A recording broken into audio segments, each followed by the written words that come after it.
Bonjour, bonjour.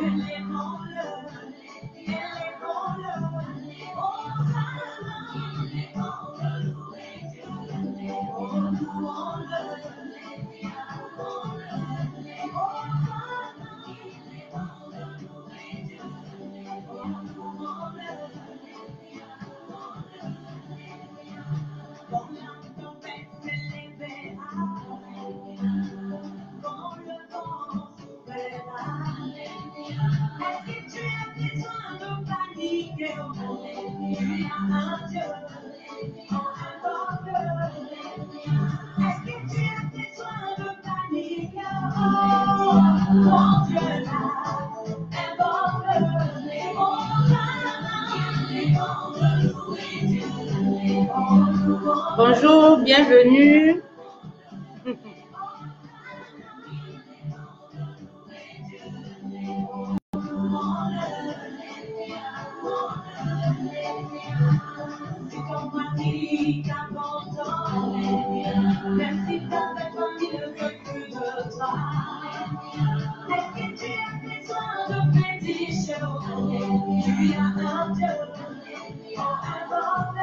Comme toujours, on débute avec la bonne humeur.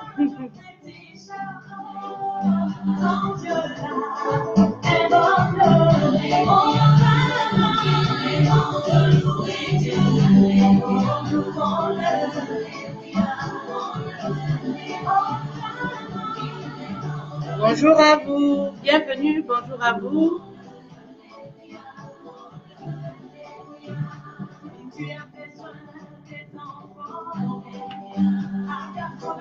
Sarah Conçu.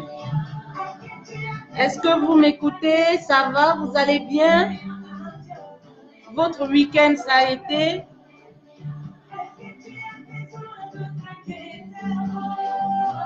Est-ce que le volume, il est trop?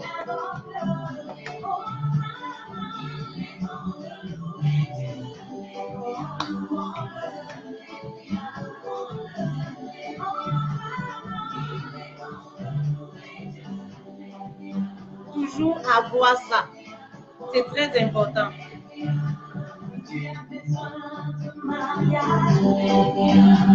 Même si l'âge est avancé, est-ce que tu as besoin de t'inquiéter? Oh, tu as un Dieu, invoque-le.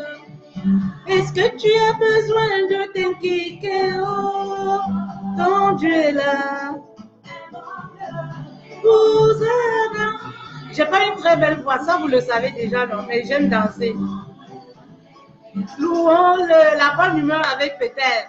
C'est lundi, levez-vous, les queens.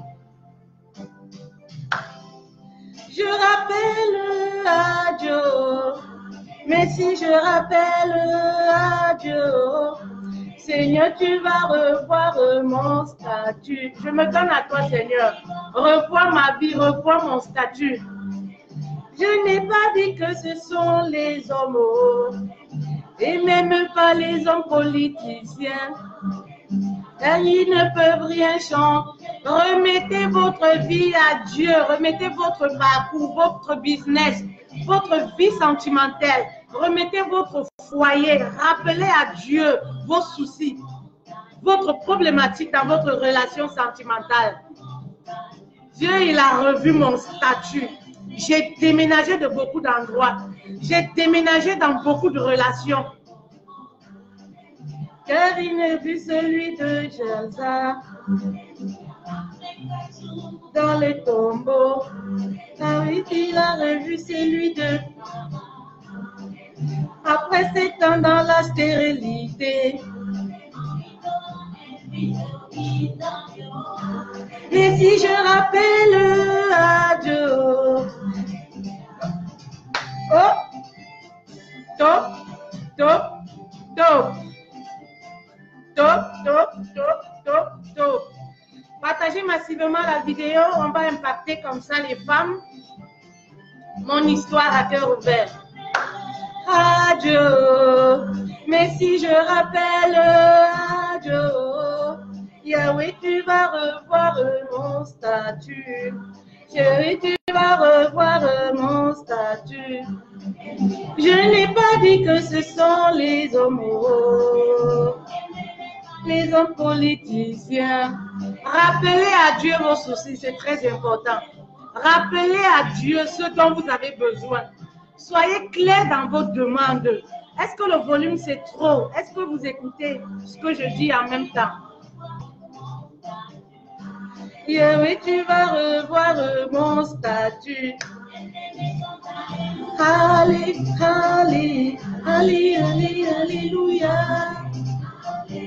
Alléluia. Alléluia. Rappelez à Dieu les soucis. Le marabout par excellence, rappelez à Dieu ce dont vous avez besoin. C'est important, oui. Vous avez cette capacité-là de rappeler à Dieu ce dont vous avez besoin. C'est très important. Rappelez à Dieu avec la joie. Voilà. Ce dont vous avez besoin, invoquez-le.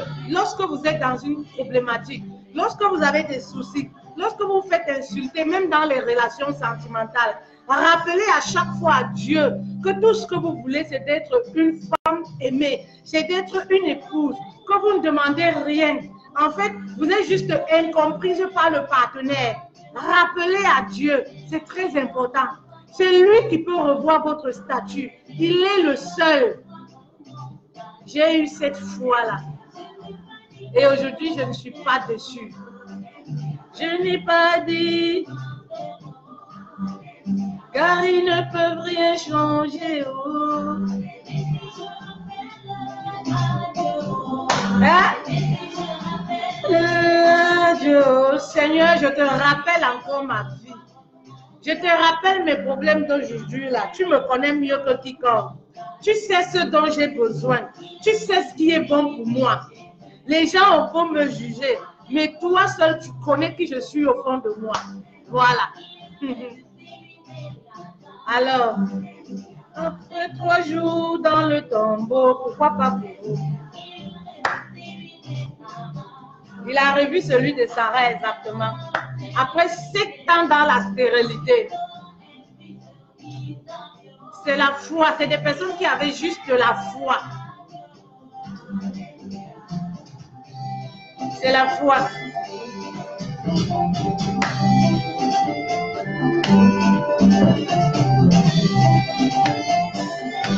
Je sais pas. Non, je ne vois pas bien. Oh là là, je rappelle à Dieu ce matin. Seigneur, je te rappelle tous les problèmes de ces femmes qui souffrent. Ces femmes qui se font gigoloter dans les relations. Je te rappelle leurs soucis, Seigneur. Ces femmes qui se font manipuler par des hommes qui ne demandent rien. Elles veulent juste se sentir aimées. Je te rappelle les soucis comme ça, Seigneur, de ces femmes qui sont mariées, qui se font cocufier dans les foyers. Seigneur, j'ai la foi qu'elles seront heureuses et épanouies. Voilà. Je te rappelle leurs soucis, Seigneur. Voilà. C'est important. Et je te dis comme ça, merci pour le souffle de vie. Pour la grâce que tu nous donnes ce matin, d'être debout, de chanter pour toi. Alléluia. Alléluia. Je suis très contente ce matin. Je suis très contente ce matin. Comment vous avez passé votre week-end? Comment vous allez? Aujourd'hui, c'est un nouveau jour comme ça qui se lève à nous. Alors, est-ce que vous avez planifié? Je dis toujours aux femmes, chacune de nous devrait avoir un calepin où vous planifiez tout votre programme, oui, de la journée. C'est très important de planifier son programme de la journée. Très, très important. Une femme se doit d'être disciplinée. Une femme se doit d'être disciplinée. Une épouse doit être disciplinée. Moi, je note tous mes rendez-vous coaching là. Voilà. De la journée, de la semaine, du mois, voilà, pour voir mes disponibilités. C'est très important, les dames, d'être disciplinées, de savoir ce que vous voulez, de savoir où vous allez. Et parfois, on croit le savoir comme ça lorsqu'on ne note pas. On se dit, on le sait. Mais on peut se lever comme ça avec autre chose. C'est-à-dire, la veille, on décide de faire ci et le lendemain, on passe à autre chose et tout. On n'est pas discipliné. Le mieux, c'est de noter tout. Notez tout. C'est très important. Notez tout. Notez tout. C'est tout bête, mais c'est très important. Ça va beaucoup vous aider, les dames, mes queens. Parce que les queens, c'est vous, hein. C'est vous, les queens. C'est vous, les stars. Voilà. La star, c'est toi qui me regarde. Voilà. C'est très important comme ça de noter. Alors, aujourd'hui, j'ai décidé comme ça de me livrer à ceux qui me suivent sur ma page. Je sais 24 000, 25 000 personnes qui me lisent au quotidien et tout, et qui se posent des questions à savoir, mais la dame là, c'est qui? Il y a des personnes qui me découvrent parce que là, je vois toutes les semaines. Cette semaine, par exemple, je suis à 200 personnes, 200 nouvelles personnes sur ma page parce que on a la capacité aujourd'hui de découvrir de voir ceux qui nous suivent et nos statistiques, comment ça évolue. Voilà, sur les réseaux sociaux. J'ai vu là près de 200 personnes cette semaine et tout, des personnes qui se rejoignent comme ça à moi au quotidien et ça me fait plaisir. Je commence tout d'abord par vous dire merci pour votre fidélité, merci de me faire confiance. Si vous êtes là, c'est parce que vous croyez en moi, c'est parce que vous recherchez quelque chose, c'est parce que vous vous êtes dit oui, je m'abonne. Voilà. Alors, je décide aujourd'hui comme ça de parler de moi pour que vous puissiez mieux me connaître. Parce que généralement, lorsque je fais mes coachings, mes groupes de coaching et tout, parce que j'ai des groupes de coaching où j'accompagne les femmes, voilà, c'est des groupes payants pour adhérer. J'ai aussi des coachings privés. Et parfois, les dames trouvent que je suis un peu trop exigeante, je suis trop stricte, je suis dure avec elles. Mais c'est tout simplement parce que elles ne comprennent pas pourquoi. C'est tout simplement parce que je connais les problématiques que vous rencontrez. Oui, parce que je ne suis pas robotique.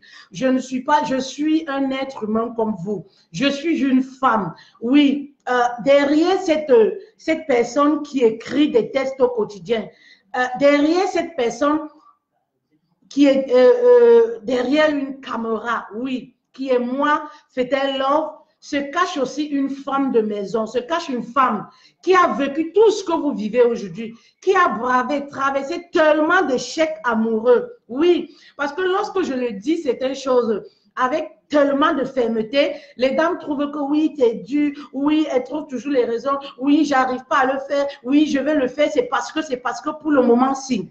Je sais comment ces choses se passent lorsqu'on est célibataire.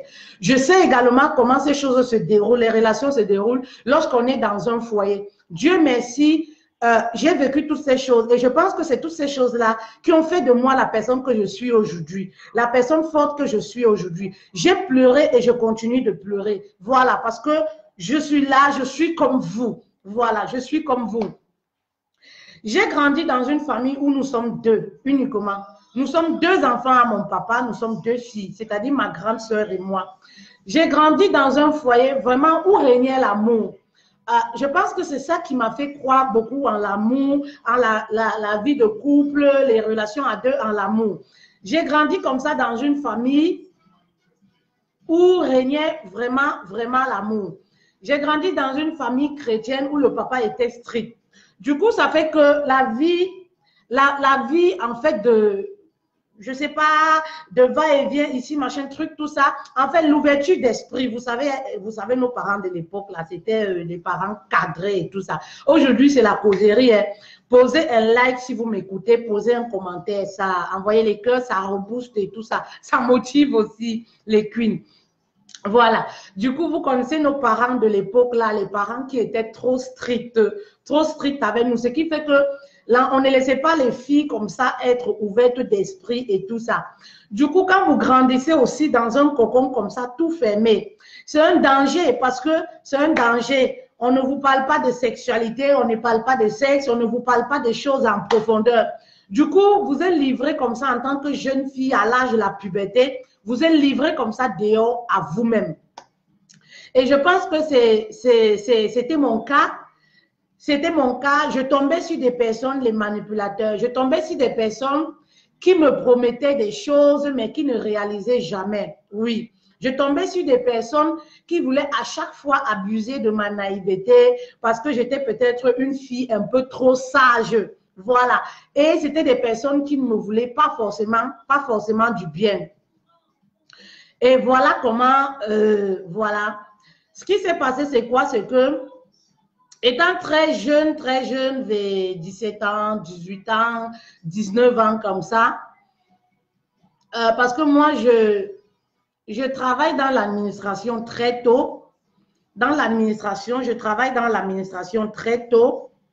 Vous allez me permettre comme ça. Vous allez me permettre de partager aussi, de partager quelques minutes, excusez-moi, de partager la vidéo.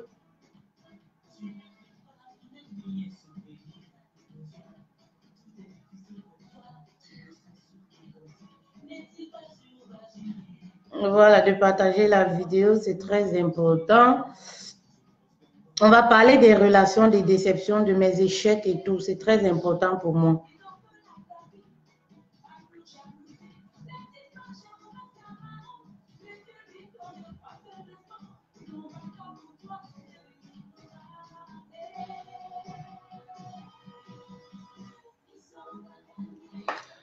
Voilà. J'ai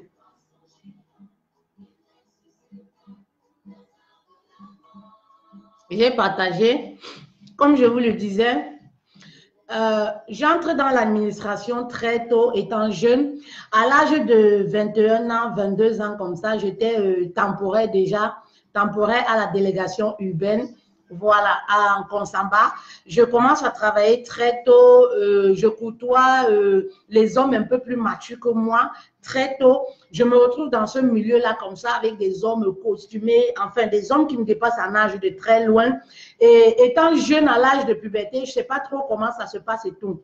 Du coup, comme ça, je tombe sur un homme, voilà, qui me souhaite la bienvenue dans les relations amoureuses comme ça. Avec une qui me soit la bienvenue dans les relations amoureuses comme ça. Je tombe sur un homme, un garçon, inspecteur des impôts qui vient tout simplement de sortir de l'ENAM comme ça, de Yaoundé. On débute comme ça notre relation. On débute la relation, mais moi étant toute naïve, parce que c'est là où commencent vraiment mes déceptions amoureuses. Parce qu'aujourd'hui, je suis mariée, mais je vais vous parler de mes déceptions lorsque j'étais célibataire. Ce qui fait que je maîtrise la manipulation des hommes. Ce qui fait que, voilà, j'ai eu une vidéo sur les gigolos qui a fait plus d'1 million de vues dans les pages. Voilà, j'étais enceinte à cette époque-là, il y a peut-être 2 ans.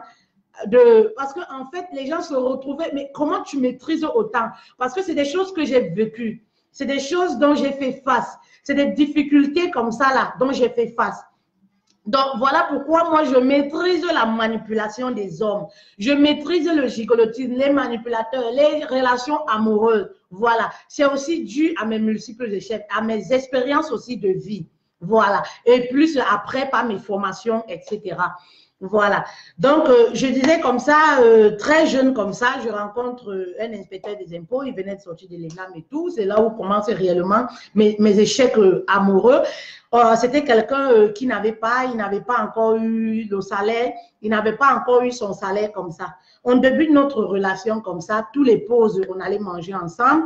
C'est dans une petite ville, tout le monde se connaît, on sait que lui, fait tel sort avec elle, la pause, on s'appelle, on va au restaurant ensemble en pause. C'était quelqu'un qui n'avait rien. On débute notre relation comme ça. Mais ce qui se passe, c'est quoi? En fait, le gars, il était fiancé. Il était fiancé et moi, je ne le savais pas. Il était fiancé et en plus de ça, la fiancée était aussi à l'école en ce moment, etc., à Yaoundé, dans une autre ville. Nous, on débute notre relation comme ça, tout se passe à merveille.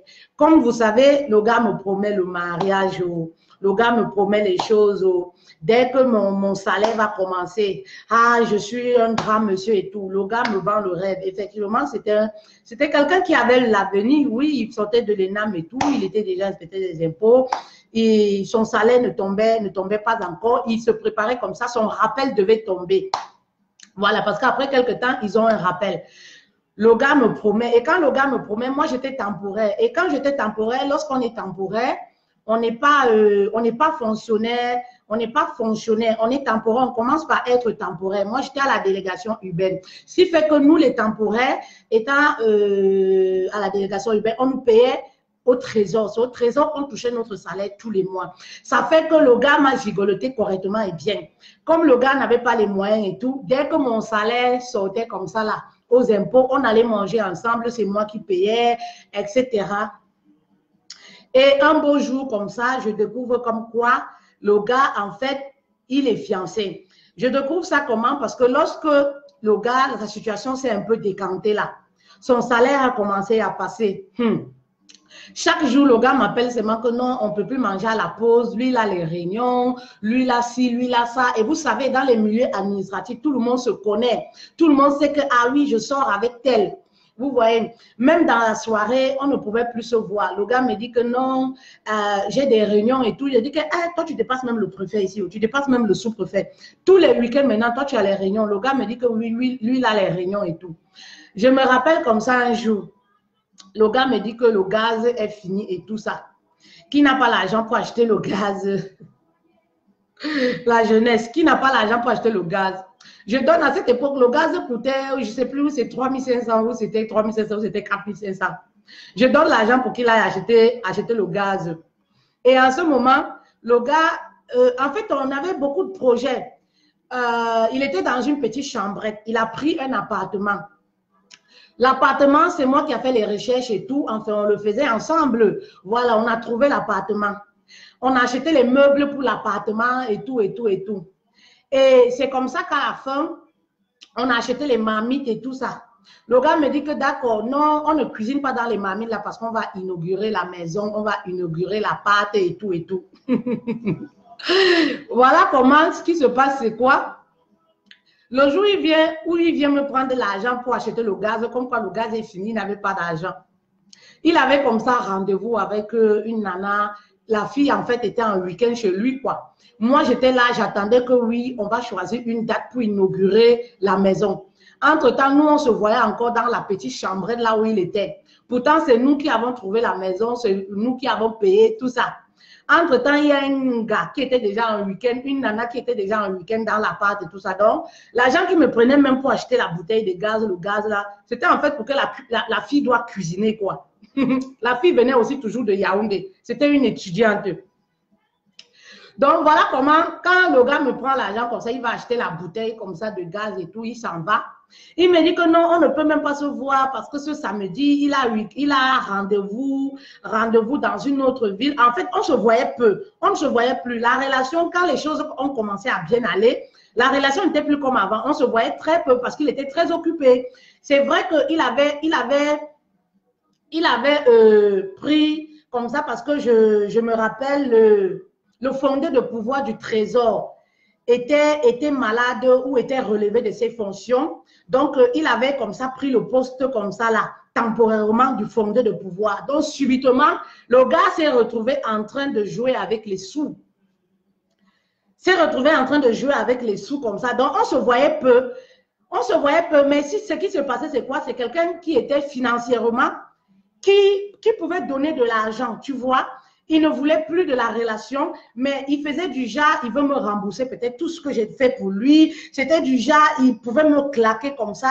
Ah, j'ai pas le temps pour qu'on se voie, voilà 200 000. J'ai pas le temps pour qu'on se voie, voilà 100 000. Tu peux aller t'amuser. C'était quelqu'un financièrement, quand il a eu les sous, il était très généreux avec moi. Ah, voilà 50 000, tu peux aller. Mais moi, je disais, c'est pas ça que je veux. Moi, je veux te voir. Il faut que la maison, là, qu'on aille inaugurer, qu'on cuisine vraiment, que tu commences à dormir dans cette maison. Il me disait, non, c'est pas un problème. Pour le moment, j'ai pas le temps et tout ça.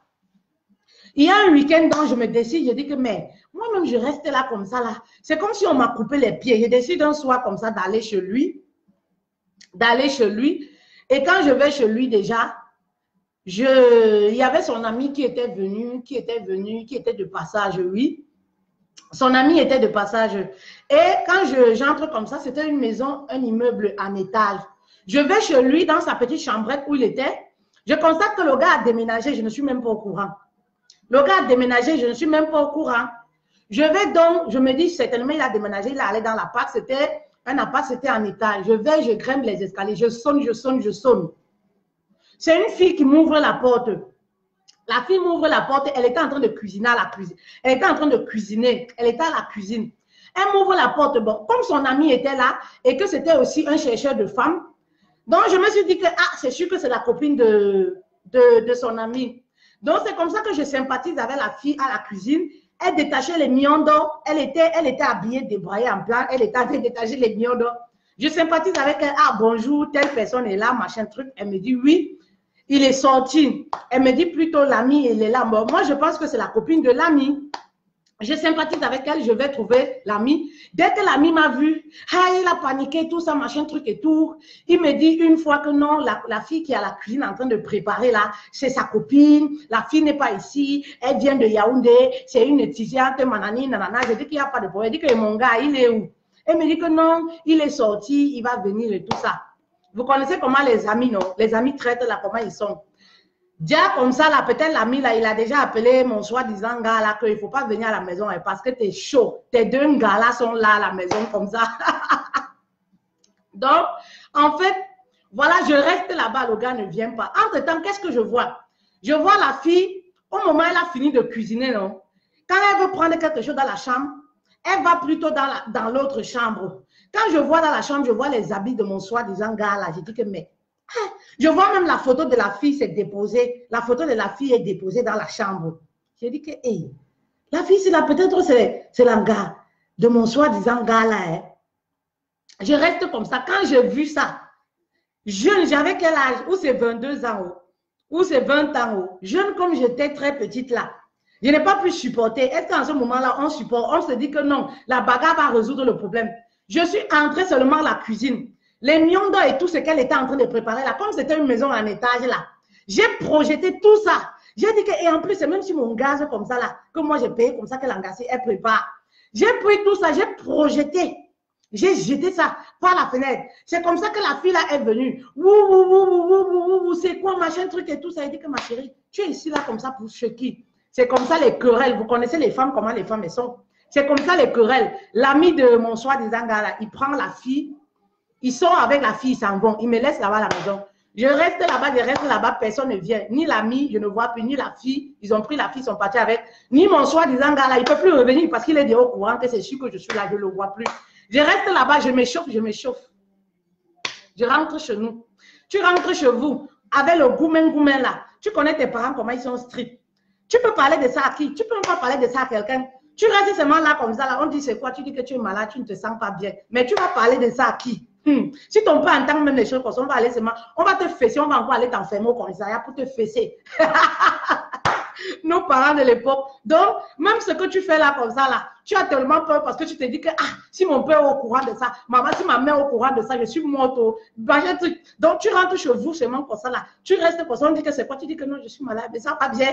Mais ça va bien. Parce que toi-même, tu as peur que le scandale que tu as créé comme ça, là, est-ce que le gars, c'était son problème? Quand ça s'est passé, et bizarrement, voilà pourquoi je dis aux femmes, faites très attention. Lorsque je fais les vidéos et je parle toujours de savoir contrôler ses émotions, c'est parce que je sais ce que c'est. C'est parce que j'ai appris, je me suis formée à le faire. Très, très important. Tout ce que je vous dis au quotidien, c'est parce que je suis passée par là, mes queens. Je sais ce que c'est. Quand une femme n'est pas mature, quand une femme ne peut pas contrôler ses... est impulsif, ne peut pas se contrôler face à certaines situations. Tu vas faire des choses dont tu vas regretter même plus tard. Il y a des choses que je regrette. D'aller je ne sais pas, me disputer pour un homme ou faire ci. Mais vraiment, c'est l'enfantillage, la naïveté totale. Tu vois, on réagit selon nos impulses, nos émotions comme ça. Ah, on réagit comme ça. Voilà, et ce que je vais vous dire, c'est quoi? Cette fille avec laquelle je me tiraillais là, c'est une fille qu'on a grandi ensemble. C'est une amie d'enfance. Mais je ne l'ai pas reconnue. Je ne l'ai pas reconnue, pourquoi? Parce que moi, je venais avec l'esprit de bataille. Je ne l'ai pas reconnue. Elle-même ne m'a plus reconnue. Je dis, on a vécu, nos parents sont amis, on a vécu dans le même camp, on a fait les mêmes écoles, on a grandi ensemble. Mais on s'est séparés, elle est partie à l'université, mais elle a pris du poids, du volume. Moi aussi, parce que moi, j'étais fine à l'époque. Moi, j'ai grandi tout ça. Donc, du coup, moi, je ne l'ai pas reconnue. Et moi, lorsqu'on est en face comme ça d'une rivale, est-ce qu'on reconnaît même encore? On vient avec l'esprit de la bataille. Chaud, chaud, chaud, chaud, chaud, chaud, chaud. Je ne l'ai pas reconnue. Après cette histoire-là, je suis avec ma soeur, on marche dans la ville, je revois la même fille. Je dis à ma soeur, hé, regarde, je passe, je toise la fille. Je dis à ma soeur, regarde, voilà la fille là avec laquelle, la fille là comme ça qui me met les bâtons dans les roues, la fille là comme ça, là qui dort comme ça sur mon soi-disant gars là. C'est là où ma soeur me dit, hé, tu parles de quelle fille? Je dis, la fille là, je te la montre comme ça, je montre à ma soeur, je ne pointe pas le doigt. Parce qu'elle nous regardait aussi. Ma soeur me dit, ma grande soeur me dit, ah, c'est telle personne, je ne veux pas donner son nom. Ah, c'est telle personne. Tu es sûr que c'est elle? Je dis que non, ce n'est pas elle. Tu ne vas pas me dire que c'est cette fille quand même. Elle me dit, si, fait-elle, c'est elle. Tu ne l'as pas reconnue. C'est comme ça que ma soeur l'appelle maintenant la fille, pas son nom. Elle appelle maintenant la fille. Émilie, c'est comme ça que la fille se retourne. Tu vois, la fille nous voit, elle vient, elle tombe dans nos bras. J'étais stupéfaite, j'étais glacée. C'est comme ça qu'on a commencé à rigoler. Et la fille, elle a beaucoup plus reconnu ma grande sœur. Elle dit, hey, c'est vous comme ça, machin truc. C'est comme ça qu'on commence à rigoler, la fille et moi et tout. On se rappelle de ce qui s'est passé là-bas. Elle me dit, hey, ma chérie, ah bon? C'est comme ça que la fille, elle me raconte son parcours, comment elle a connu le gars, comment elle est à l'université, comment c'est monté, c'est descendu, comment elle n'est même plus avec le gars, oh, le gars a telle fille. C'est la fille qui me met mon parfum comme ça que le gars est fiancé. Elle avait découvert que le gars est fiancé. Le gars, en fait, c'est un manipulateur. Il a les gars un peu de partout. Il a les copines un peu de partout. Vous voyez? Une amie d'enfance comme ça, on est parti se tirailler, se quereller à cause d'un homme. C'est comme ça que la fille, vu que c'était devant une boulangerie, on est allé s'acheter dans une boulangerie, on a bu, on a rigolé de tout ça. Ça nous a fait vraiment se dire, eh, vraiment, les hommes, ils ne sont pas bien haut. Les hommes, ils ne sont pas bien. Vous voyez les filles? Donc, contrôlez-vous, faites très attention.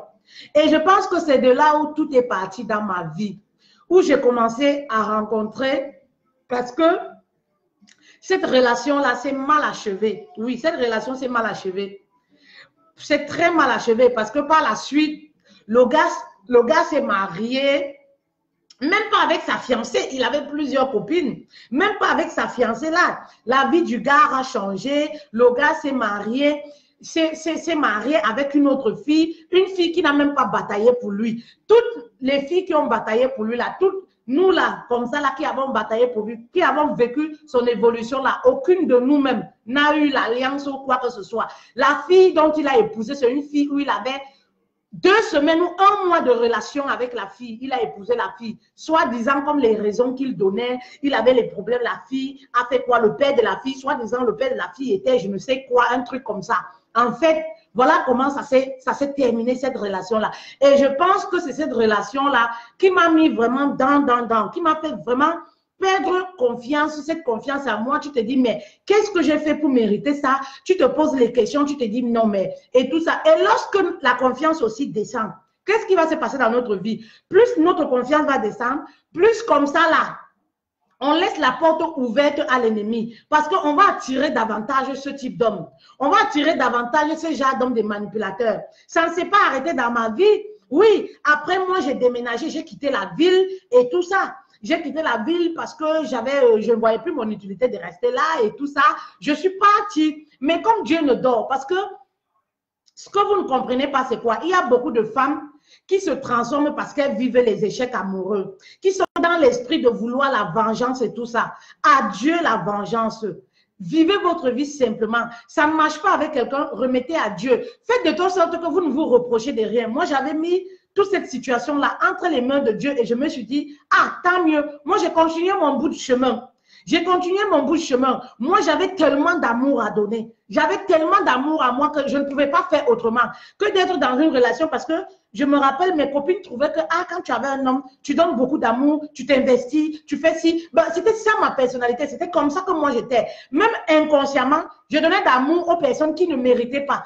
Et c'est ça qui fait que nous, on souffre. Parce qu'on donne tellement et on ne reçoit même pas. On attend aussi peut-être que l'autre fasse pareil. Et l'autre ne peut même pas faire pareil. Parce que l'autre, il découvre déjà notre faiblesse. Il découvre déjà comme ça notre handicap. Alors, il va profiter de ça pour nous manipuler. Il va profiter de ça pour nous mettre, pour nous ridiculiser et pour nous rabaisser. Et c'était le cas avec moi. J'avais de l'amour à donner. Donc forcément, quand quelqu'un entrait dans ma vie, il était gâté parce que je donnais, même inconsciemment, sans le vouloir. Je donnais, je faisais du bien.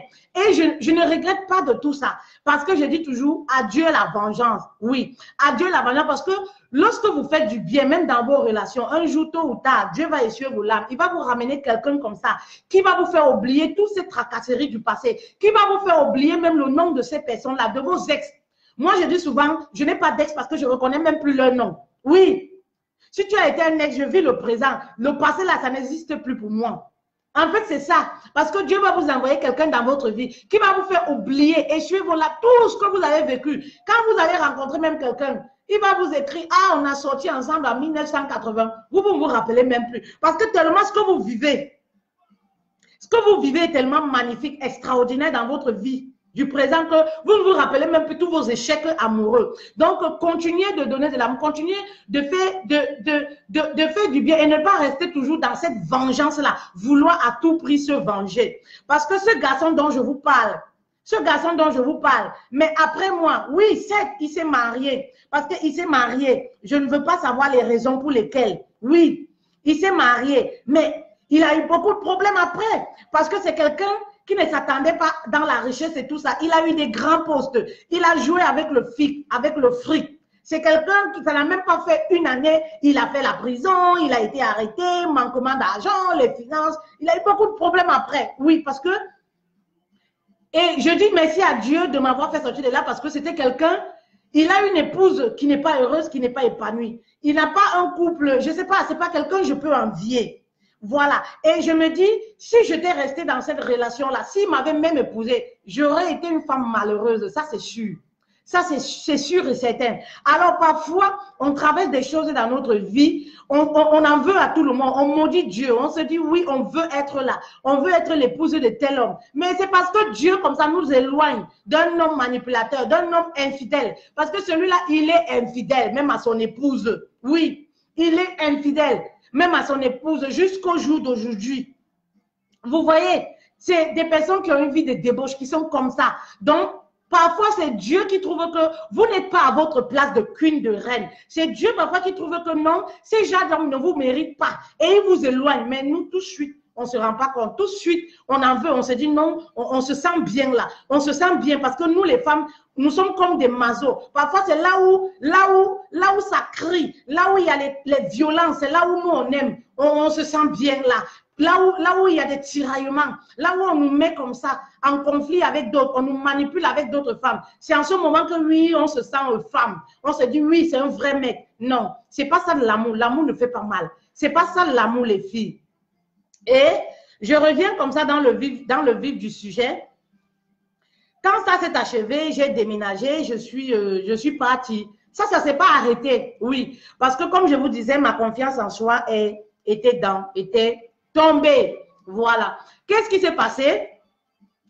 Je suis tombée sur un autre bienvenu dans le monde de la fémania. Voilà. Si vous voyez que je maîtrise trop les thèmes, je maîtrise comme au bout du doigt, même si tu me réveilles, les thèmes des gigolos, des fémans et tout ça et des manipulateurs, c'est grâce à ça. Je suis tombée dans le monde des bienvenus, dans le monde des rêves, dans les femmes qui rêvent du milliardaire. Voilà. Je suis tombée sur quelqu'un d'autre. Tout se passait comme dans tous les débuts de relation. Tout se passait très bien. Il m'a vendu du rêve comme toujours. Tout se passait très bien. C'était le lova lova. On était sur cette phase-là. Il m'a dit comme quoi, parce que comme je vous le dis, je travaillais, étant très jeune, j'étais cette femme-là imposante, charismatique.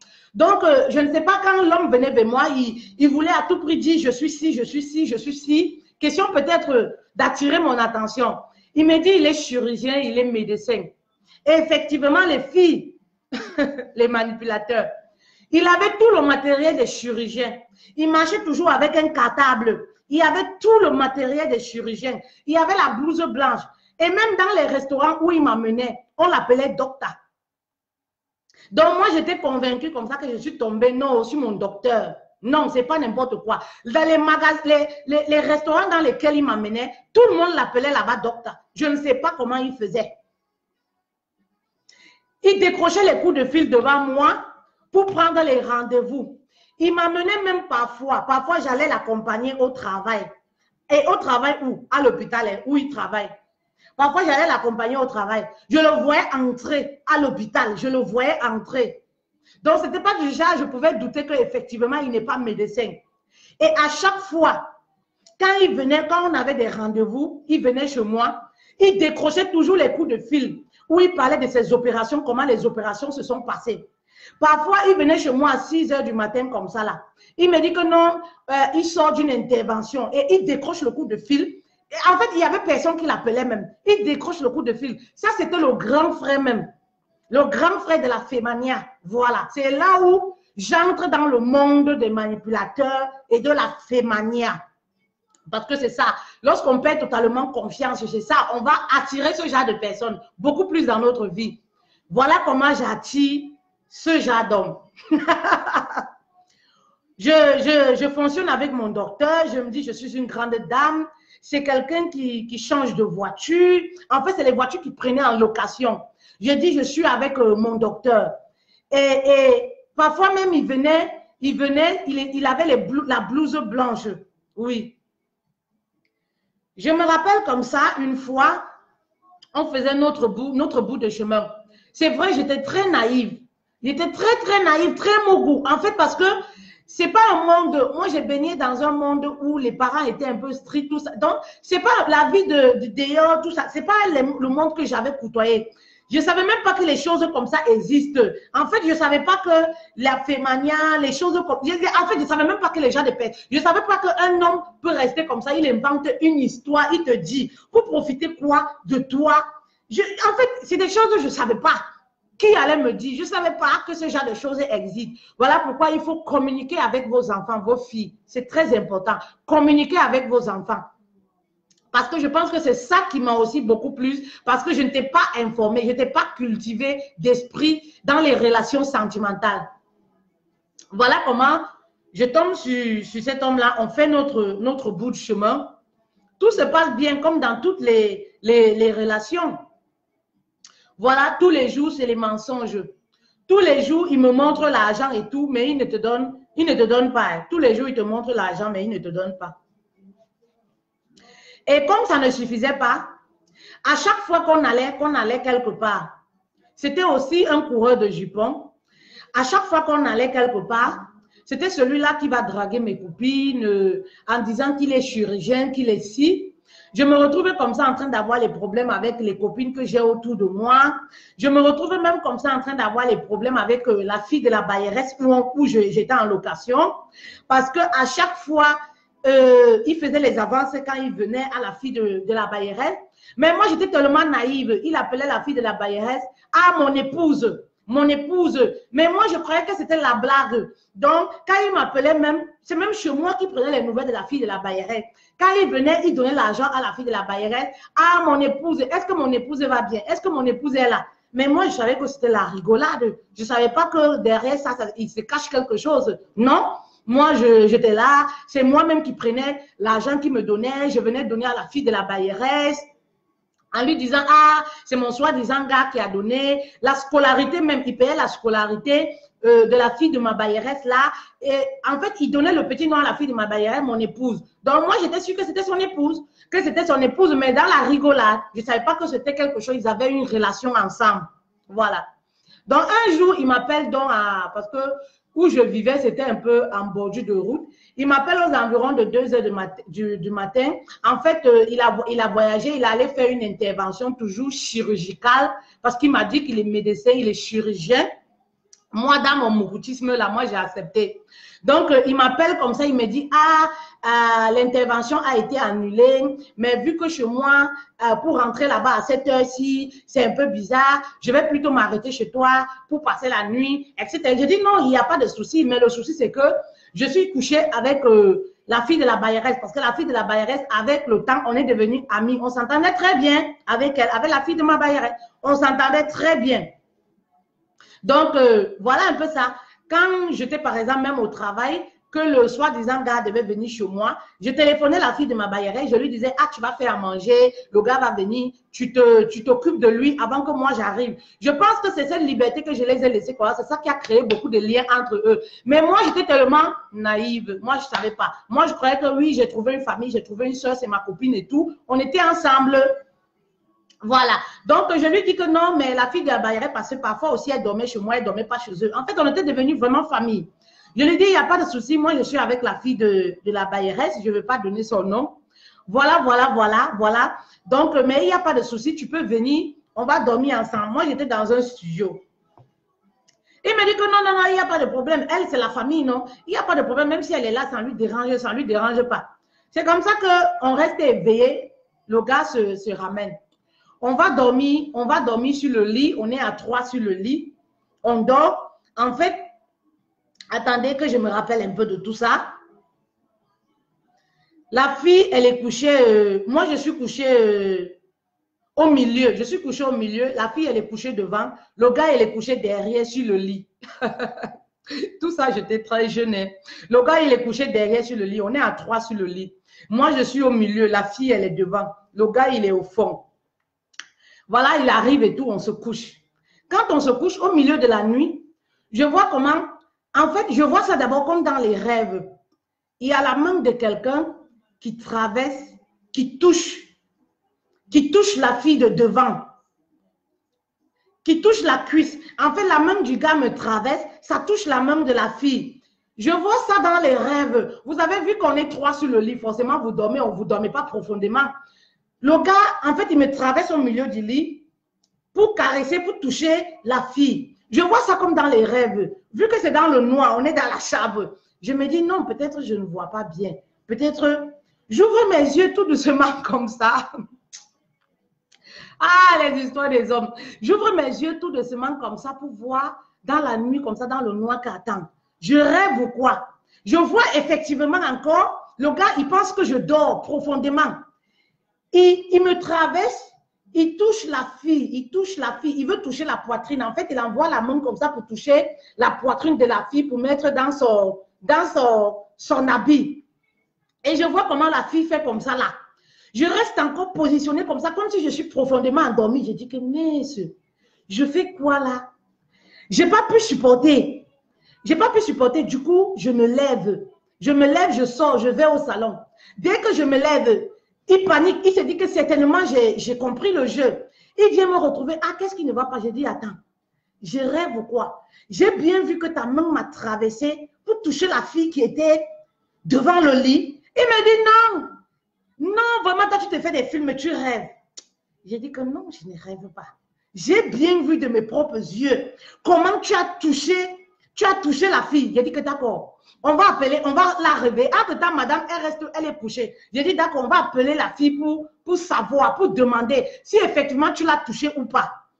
C'est en fait en ce moment que mes yeux commencent à s'ouvrir, où je commence à revoir un peu les films de tout ce qui se passait, l'argent qu'il donnait parfois même à la mère de la fille, l'argent qu'il me donnait même pour venir donner à la fille de la bailleresse. J'essaie un peu de voir à chaque fois que moi je ramenais la fille, je disais, ah, va cuisiner pour mon soi-disant gars et tout ça. J'essaie un peu de voir tout ça dans ma tête. C'est comme ça que je réveille donc, je ne sais pas, même pas moi qui réveille la fille. Quand la fille comprend les éclats de voix au salon, voilà. Elle sort de la chambre, sûrement elle a entendu son nom. Elle sort de la chambre, elle me demande, ah, qu'est-ce qui se passe, Je lui demande que, directement, il accueille la fille. Non, il intimide la fille. Ah, ne me crée pas des histoires, hein. Ne me crée pas des histoires ici. Est-ce que moi j'étais touchée? La fille aussi, elle dit non. Non, parce que la fille appelait le gars devant moi tonton. Elle dit non, tonton. C'est comme ça qu'après il est parti. Je dis que non. Je me dis que mais, c'est moi je n'ai pas bien vu ou... J'ai dit que non, j'ai bien vu. Effectivement, c'est ce qui s'est passé. J'ai bien vu. Le jour, vu qu'on est resté comme ça tout le monde jusqu'au matin, j'ai dit, le matin arrive, tout le monde, chacun sort de ma maison, chacun rentre chez soi déjà, je ne veux plus personne chez moi. Donc, c'était comme ça. Le matin arrive à 6 heures, la fille rentre, elle monte chez eux, le gars aussi s'en va. Après, je vais voir la fille. Elle dit que si tu ne me dis pas la vérité, moi, je vais aller voir ta mère ici, là, pour dire à ta mère ce qui s'est passé cette nuit-ci. Parce que là, vous n'allez pas me traiter de folle. En fait, parce que moi-même, je doutais, parce que c'est ça le manipulateur. Il va te faire passer pour toi la folle. Il va te faire croire que c'est toi qui n'es pas normal, que c'est toi qui délire. En fait, parce que tu vois des choses. Mais tellement quelqu'un, il est rassuré, il te dit non, c'est pas ça. En fait, tu te fais des films. Et toi-même, tu commences à douter de toi. En ce moment, ta confiance en soi, elle en est où? Tu es encore... Tu te dis, non, mais si même une petite fille comme ça, là, on peut venir te faire le coup bas, une petite fille comme ça, avec la fille de la barrière, tu te dis, non, mais ça vaut même plus la peine de ces relations-là, il faut laisser tomber. C'est généralement ce qu'on se dit lorsqu'on est dans ce genre de situation. Et voilà, en fait, la fille me dit que oui, c'est vrai. Mais elle ne pouvait pas savoir comment elle pouvait me dire ça. Oh, c'est monté, c'est descendu. En fait, même, la fille même, elle est plus éveillée que moi. Parce qu'en fait, c'est la fille qui m'informe que non, fait-elle. Le gars même, il est comme ça là. Il est marié même. Il n'a pas l'acte de mariage avec la fille, mais il vit avec sa femme. Il a 3 enfants avec la fille.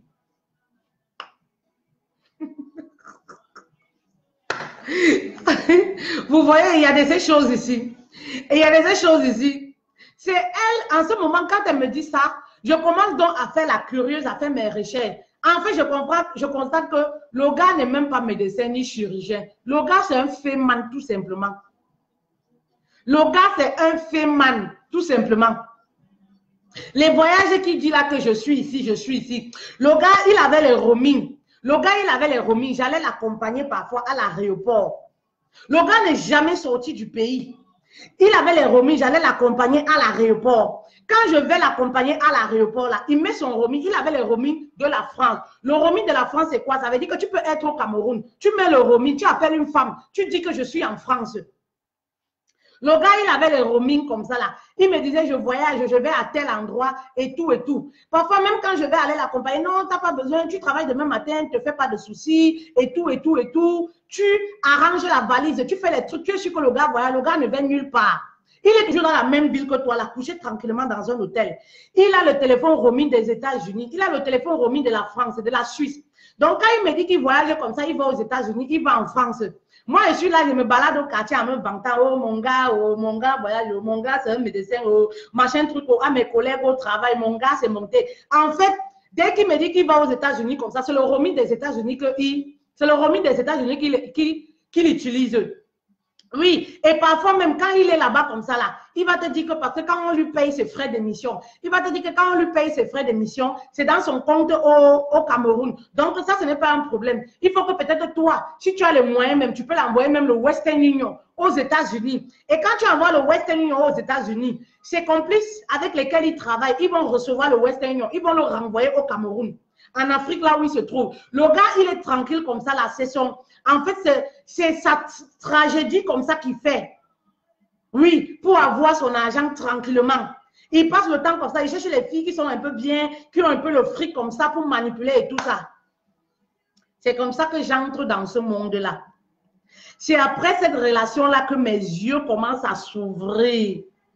Que je comprends que, ah, la vie n'est pas rose. Ah bon, c'est comme ça les relations sentimentales. J'ai dit, mais qu'est-ce que j'ai fait pour mériter ça? Tomber sur des grands escrocs, la fémania, les voleurs sentimentaux. Oui, c'est de la naque sentimentale. Voilà. Après, comme ça ne s'arrête pas là. Oui. Après, comme ça ne s'arrête pas là.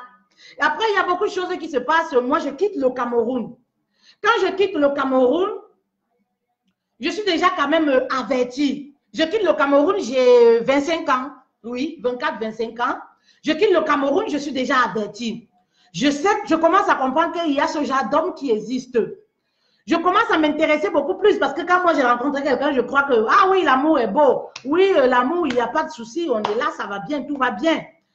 Je suis déjà un peu avertie. Mais ça ne suffit pas parce que je ne travaille pas sur moi. Je ne travaille pas sur mes blessures, sur ma personnalité. Mais je suis avertie, je sais que ce genre de relation existe. Mais ça ne suffit pas. Je tombe encore à l'extérieur. Après tout ce que j'ai vécu là, en Europe même, au centre de la fémania, à l'extérieur, à l'étranger, au centre du gigolotisme et de la fémania, oui, où les hommes ont fait de ça un métier, où certains hommes pensent qu'ils peuvent vivre la belle vie sur le dos de certaines femmes, oui. Mais je tombe sur quelqu'un qui est différent des autres. Quelqu'un qui ne veut pas profiter de moi sentimentalement et tout, ou financièrement, mais quelqu'un qui veut tout ce qu'il me donne, c'est parce que j'ai mérité. Oui. Pour vous dire que mes chéris, la vie n'est pas du tout facile. Lorsque vous vous apitoyez sur votre sort, vous pensez que oui, c'est à vous que les mauvaises choses arrivent. C'est vous qui ne méritez rien. Non. Non. Beaucoup de personnes vivent des choses tragiques dans leurs relations. Mais si des personnes-là ne vous le disent pas, je suis comme vous. Je comprends vos problématiques. Je comprends ce que vous vivez parce que je suis passée par là. Oui, même en tant qu'épouse, je comprends ce que tu vis parce que je suis passée par là. En tant que fiancée, je comprends ce que tu vis parce que j'ai vécu cela aussi. Vous savez, dans le coaching, même si je vous dis aujourd'hui, je ne sais pas, je me suis fait accompagner par le plus grand coach, oui, de la planète et tout. Si je n'ai pas vécu, toucher du doigt certains problèmes, voilà. Je vais transmettre des messages, mais ce ne sera pas avec autant de foi, oui, autant d'assurance, oui, tout simplement parce que je n'ai pas forcément vécu ces choses-là, oui. Mais aujourd'hui, non seulement je me suis fait accompagner, mais j'ai vécu et je vis aussi ce dont je vous relate au quotidien. Donc, sachez que vous n'êtes pas seul. Sachez que je vous comprends parfaitement. Sachez que je vous comprends, je me mets dans votre peau. Lorsque je m'entretiens avec vous personnellement, je peux comprendre dans quel état d'esprit vous vous trouvez parce que j'ai vécu cela. J'ai été célibataire, j'ai été trompée, insultée, trompée, oui. Je connais ce que c'est. Je connais la douleur qu'on peut ressentir. Regardez mon parcours, ce que j'ai vécu. Ben oui, la vie ne m'a pas fait de cadeaux dans les relations sentimentales, mais je continue à donner toujours de l'amour. Mais sans le vouloir, je n'arrivais pas à m'abstenir, je n'arrivais pas à dire non. Parce que lorsqu'on n'a pas confiance en soi, lorsqu'on ne s'affirme pas, on n'arrive pas à dire non. On n'arrive pas à dire réellement ce qu'on veut. On n'arrive pas à dire réellement ce qu'on veut dans les relations. On laisse ces hommes-là nous téléguider. Du coup, en Europe, c'est la cata. Je me retrouve dans un pays où je ne connais personne. Je me retrouve dans une situation où pour vivre, c'est un problème. Je vais en location avec, c'est mon père qui m'envoyait encore les Western Union pour payer mon loyer. Mais ça ne pouvait plus durer. Il fallait que je trouve, que j'ai des voies et moyens pour vivre. Je tombe sur un homme. Voilà. Je tombe sur un homme. Beau, élégant, oui, grand de taille. Le style de Fettel. Très belle voiture. Un homme qui a la classe. Oui. J'ai dit, ah, oh lolo, c'est le genre d'homme là qu'il me faut. C'est le genre d'homme qu'il me faut, le genre d'homme qui est toujours habillé en blanc. Il est toujours bien vêtu. Il a un teint, tu ne sais pas si c'est le climat ou c'est le chocolat, mais tu ne sais pas. Mais ce qui se passe, c'est quoi? Ce n'est pas quelqu'un qui va me donner l'argent, c'est quoi? C'est quelqu'un qui va me mettre dans le bon même de la fémania. Oui. C'est quelqu'un qui va me faire comprendre que pour que je mange, pour que je vive, je dois bosser. Oui, je dois travailler aussi dessus. Travailler dessus aussi en même temps. Excusez-moi.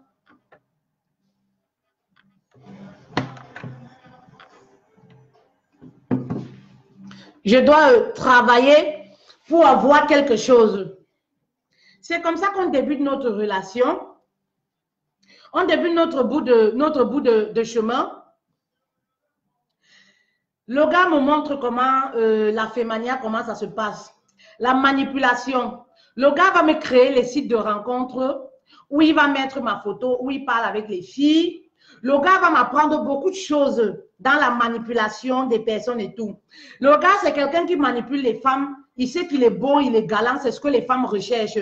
Il a au moins plusieurs sites de rencontres. Il drague les filles. Et il me fait passer pour la sœur. Moi, j'accepte. Oui, moi, j'accepte. Je me fais passer pour la sœur. Et quand les femmes, là, il a les roamings de téléphone et tout ça. Quand les femmes, là, donnent de l'argent, c'est comme ça que le gars me donne en contrepartie quelque chose. Entre-temps, on est ensemble, on sort ensemble. On est ensemble.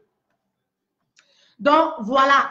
Je me retrouve comme ça, en train de m'afficher dans les affaires, les choses qui ne sont pas, les choses, je ne sais même pas comment je peux vous dire.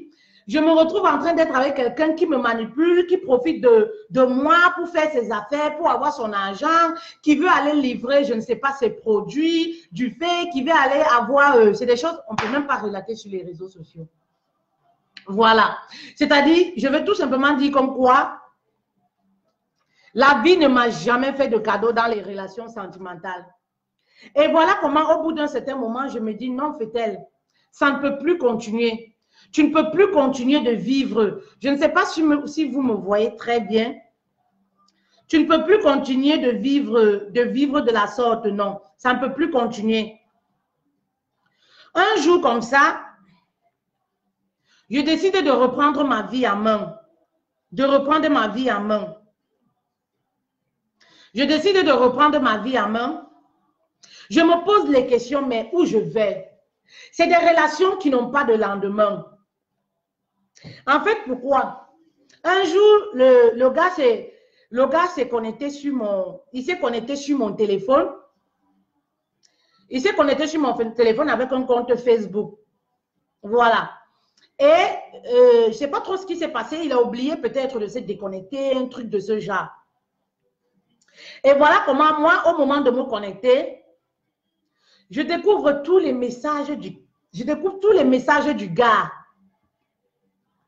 Je découvre comment le gars, il parle de moi même à des femmes qui draguent sur les réseaux sociaux, comme quoi je suis la femme de son ami et tout ça. En fait, il drague même mes propres copines sur les réseaux sociaux. Je découvre en fait un homme qui fait des partous. Je découvre en fait un homme qui a tellement de relations, un pervers, un homme qui est tellement pervers. Et je me rappelle, tout commence à être clair dans ma tête. Parce que, en fait, c'est quelqu'un qui voulait toujours, il avait certains propos vis-à-vis, il avait certains propos, oui. Il me disait toujours, ah, tu es même quel genre de Camerounaise? On dirait même pas que tu as fait l'aventure. Il m'amenait même parfois dans les milieux des prostituées. À chaque fois, il m'amenait dans les milieux des prostituées, il me montrait, machin truc, ces femmes-là se font de l'argent, machin truc. Mais moi, je comprenais rien. Je disais toujours, ah, moi, c'est des choses vraiment, je ne comprends pas comment ces femmes-là peuvent faire des choses comme ça. Machin. En fait, moi, je trouvais toujours bizarre, mais ça ne me disait rien. Je me disais, c'est quelqu'un, il me disait toujours, ah, toi, tu es trop villageoise. C'est quelqu'un qui me rabaissait toujours, qui me disait, ah, quand on te voit, tu as l'allure de quelqu'un qui est éveillé, mais quand on te découvre, on constate qu'il n'y a rien. J'ai dit, mais tu veux que je sois éveillée comment? Moi, je ne comprenais pas le sens où il voulait aller. Oui, c'est quelqu'un qui trouvait que je ne répondais pas, peut-être parce que c'était un pervers et moi, je n'entrais pas dans ses... Il disait toujours, oui, tu es trop fermé, tu fais trop, tu n'es pas éveillé, tu n'es pas si... J'ai dit, mais tu veux que je sois éveillé comment? Comment est-ce que tu veux que je sois éveillé? En fait, c'est quelqu'un qui trouvait les voies et moyens. Quand j'ai découvert qui il était vraiment, qui trouvait les voies et moyens pour me mettre dans un autre monde. Mais il voyait que ça n'entrait pas, ça n'allait pas. Oui, que ça n'allait pas. Et voilà, quand j'ai découvert tout ça, j'ai commencé à me poser des questions. Je me suis dit, mais où est-ce que je vais dans cette relation? Où est-ce que ma vie, je ne sais pas où est-ce que je vais. Je racontais cela à une copine où je disais, ah, je vais voir une psychologue et tout ça, machin truc et tout. Et c'est comme ça qu'elle m'a orientée parce qu'il y a des psychologues ici dans les hôpitaux où vous n'avez pas besoin de payer. Au moins, ça va vous permettre de parler et tout ça, de mettre les mots sur ce que vous vivez. C'est comme ça que je vais ici, je vais rencontrer une psychologue à Lariboisière, à l'hôpital en France, là à Paris, pour ceux qui connaissent. C'est comme ça que je parle à la psychologue là-bas, je pleure, tout ça, ça me fait du bien. En Europe même, tu n'as vraiment personne à qui tu peux te confier. Ce n'est pas des choses, les gens qui te voient à l'extérieur comme une femme forte, comme une femme qui est toujours souriante, comme une femme qui vit, non, qui a une vie qui est belle, qui a une vie tranquille qui est tranquille dans les relations amoureuses. C'est des personnes qui ils te voient toujours avec un homme qui est bien habillé, sapé dans une belle voiture, mais ils ne savent pas ce qui vous lie, ils ne savent pas ce que vous vivez, ils ne savent même pas pourquoi vous êtes ensemble. Vous savez, voilà pourquoi moi je vous dis toujours, il ne faut pas envier les gens. Moi, comme je dis toujours, j'insiste toujours sur ce fait. Quand quelqu'un veut me parler, me dit, ah, telle personne, je dis, ma chérie, ce qu'on voit souvent n'est pas toujours la réalité. N'enviez pas les gens. Vous ne savez pas ce que les gens sont dans des relations où ils sont même conditionnés, où parfois tu ne peux même pas te défaire de la personne aussi facilement du jour au lendemain, tout ça. Donc, c'est comme ça que j'arrive à mettre les mots, c'est comme ça que je parle avec la femme et tout, machin truc, je lui raconte comment j'ai fait même mon parcours pour arriver en Europe, je lui raconte mes échecs amoureux et tout. Vraiment, je me sens soulagée, je me retrouve devant une personne qui ne me juge pas, mais qui essaye de me comprendre et mais ce qu'elle m'avait donné comme solution, c'était quoi? C'était de rentrer au Cameroun. Que vu que j'ai laissé mon fils au Cameroun et je souffre en plus de tout ça comme ça, il faut que je rentre au moins, être aux côtés de mon fils. Du coup, c'est ça qui m'avait fait. J'ai dit celle-là, je n'avais même pas de papier à cette époque-là. J'ai dit que celle-là, si je reviens encore pour la prochaine fois là, elle donne mon nom là-bas, un jour, on va me rabattre. Donc, en fait, c'est ça qui m'a fait, je ne suis même plus rentrée chez cette psychologue-là à l'hôpital. Elle, la solution qu'elle avait trouvée, c'est quoi? C'est qu'il faut que je rentre auprès de ma famille, vivre des choses comme ça et rester dans un pays où tu n'as personne. Vraiment, il faut que tu rentres en Afrique. Moi, je l'ai regardé comme ça. Les larmes, les larmes ont arrêté tout de suite de couler. J'ai dit, t'es sérieuse là? Tu sais comment j'ai fait pour arriver en France? Rentrer où? Voilà. Donc, voilà, c'est comme ça. C'est comme ça, mais vraiment, c'est quelqu'un qui m'a beaucoup aidé. C'est quelqu'un qui m'a beaucoup aidé, beaucoup orienté parce que elle ne me lâchait pas, même au téléphone qui m'appelait et tout ça, elle essayait, elle me comprenait très bien. Ça m'a vraiment fait du bien. Et ça m'a fait voir les choses sous un autre angle. Ça m'a fait voir l'opportunité, la chance que j'avais, tout ça, de me retourner, que rien ne m'arrêtait d'être dans ce genre de relation. Rien ne m'arrêtait d'accepter ce genre d'homme et tout. Tout dépendait de moi. Et ça m'a vraiment fait du bien d'entendre certaines choses, de comprendre certaines choses. Oui. Voilà, et voilà comme ça, j'ai commencé petit à petit à fuir cet homme-là. Petit à petit, j'ai commencé à fuir cet homme-là. J'ai commencé à voyager, à être dans autre chose. Ça m'a permis de changer comme ça. On ne se voyait presque plus.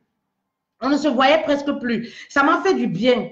Et le fait que je restais seule sur moi, toute seule, ça me faisait, c'était comme si je puisais l'énergie. C'était comme si j'étais dans un endroit qui était sain. Parce que j'étais tout seul. Je parvenais comme ça à me reconnecter avec la réalité. Parce que j'étais dans un engrenage où je ne comprenais pas. Je vivais rien que, oui, pour l'argent, oui, tromper les gens, appeler les gens au téléphone, me faire passer pour la belle-sœur, me faire passer pour ci, appeler les gens, me faire passer pour une directrice de communication de leur entreprise, de la Femania, appeler les personnes, les clients, aller rencontrer les clients, même leurs clients dans les hôtels 5 étoiles, me faire passer pour, je ne sais pas, l'assistante et tout, me retrouver menti au quotidien. Je vivais dans un truc menti au quotidien. Et parfois, la réalité, parce que je n'ai pas grandi avec cette éducation, avec cette mentalité. Parfois, c'est des personnes qui me poussaient à bout, parce que c'est des personnes qui prenaient l'argent aux gens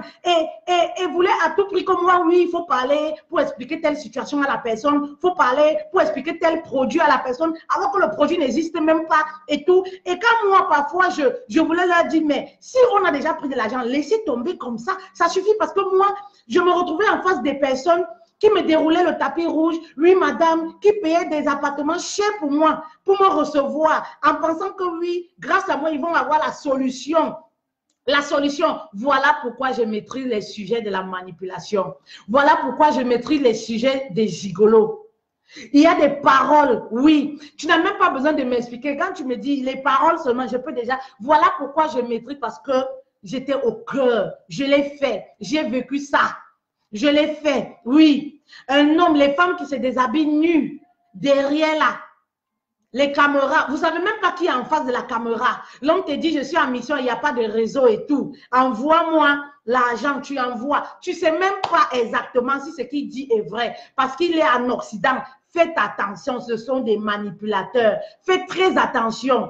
Donc, c'est des personnes comme ça. Parfois, j'avais toujours cette petite voix au fond de moi qui me disait, mais fait-elle, t'abuses quand même. Je me retrouvais avec ces personnes-là qui pleuraient. J'ai tout fait ci, j'ai tout vendu, j'ai donné, je veux la solution à mon problème, j'ai fait ci. Et il fallait que je sois là pour leur rassurer. Et moi, je savais au fond de moi que ce que j'ai dit, c'est des mensonges. Mais eux, c'était des personnes qui ne comprenaient pas. Ah non, fait-elle et tout. À un moment même, quand je me fâchais, je disais, je vais aller vous vendre. Je vais aller dire toutes ces choses-là. Je ne veux plus de ces choses-là dans ma vie. Je ne veux plus. Mais c'était des personnes à chaque fois, quand l'affaire tombait, on avait de l'argent qui me disaient, ah, dans tel montant, on augmente même tes enchères, fait-elle.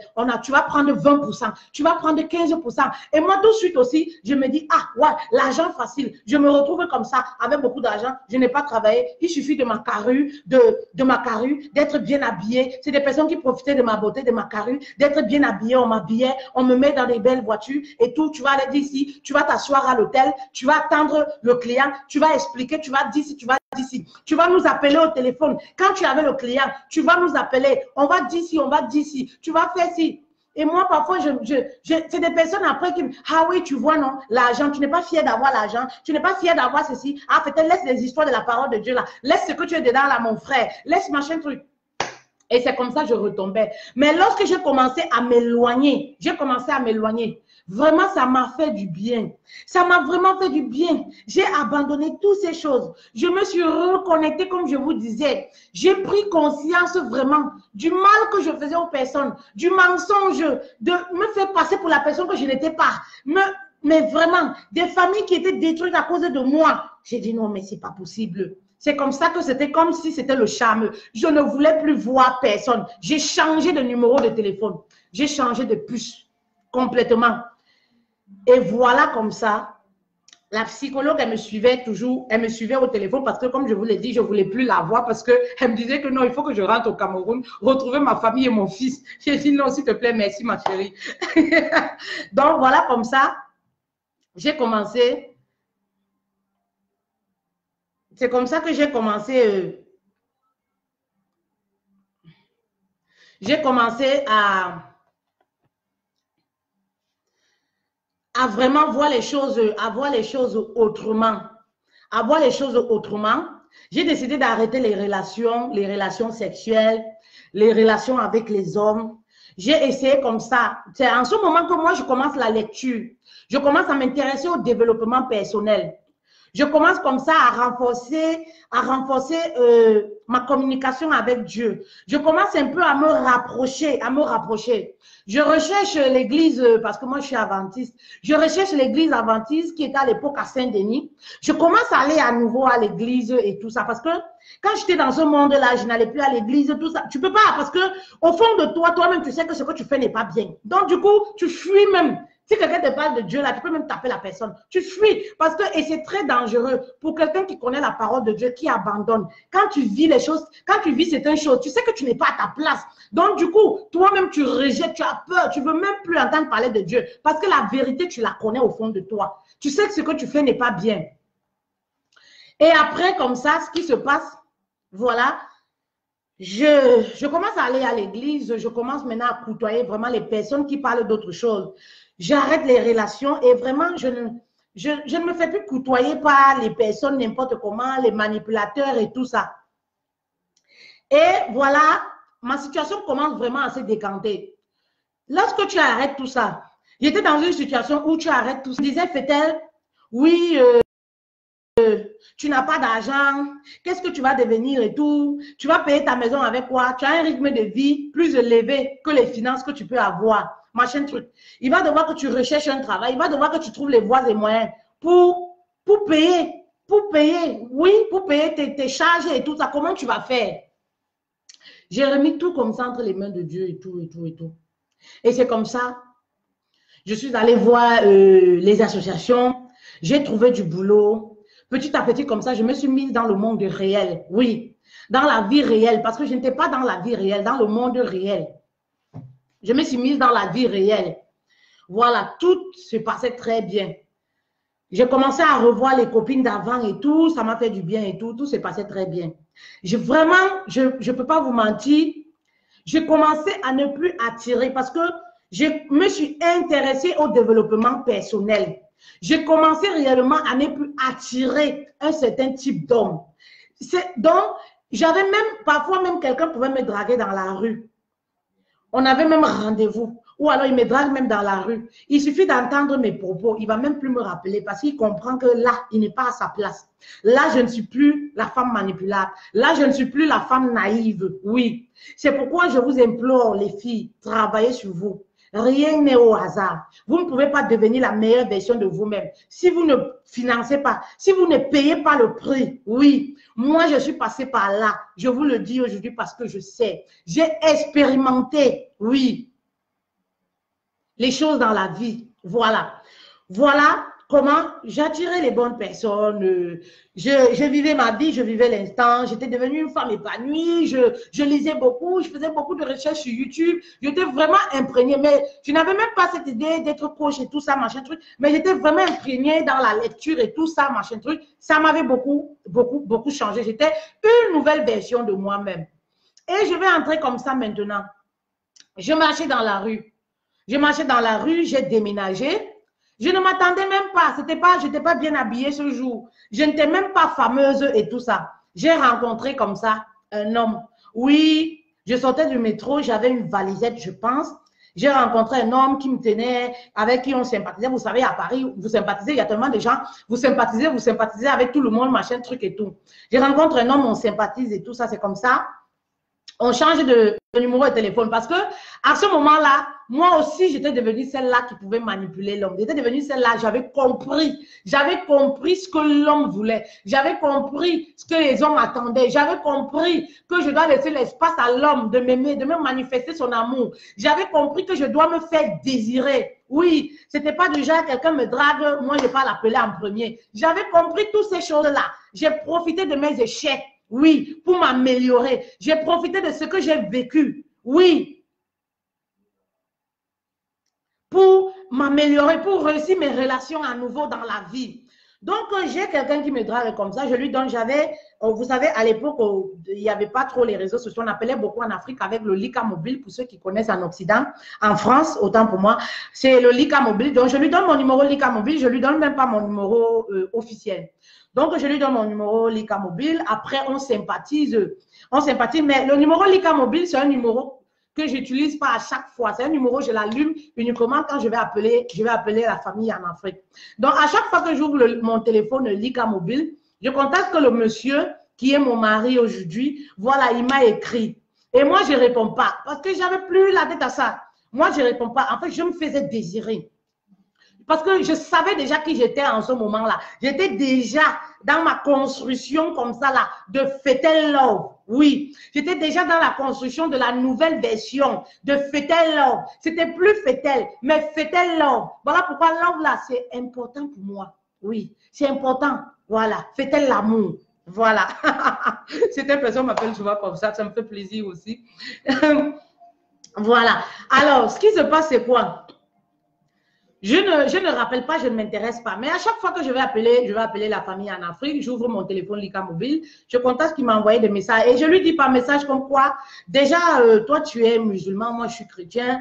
Moi, en plus, tu es, je ne sais pas, de l'Afrique de l'Ouest. Moi, je n'ai jamais sorti avec quelqu'un de l'Afrique de l'Ouest et je n'en rêve même pas. C'est comme ça que j'écris par message, tout sèchement comme ça. Donc, en plus de toi, tu es musulman. Donc, je vois pas comment, je ne sais pas quoi, je ne vois pas une relation entre nous, s'il te plaît. Donc, ça ne sert à rien, monsieur, de m'écrire et tout. Donc, à la prochaine fois, quand j'allume encore mon téléphone Lika, je constate que vraiment, il m'a laissé un message comme quoi il est dessus de ma réponse et tout. Comment on peut juger les personnes comme ça qu'on ne connaît pas à cause de leur, juste sur la religion et tout ça, machin truc.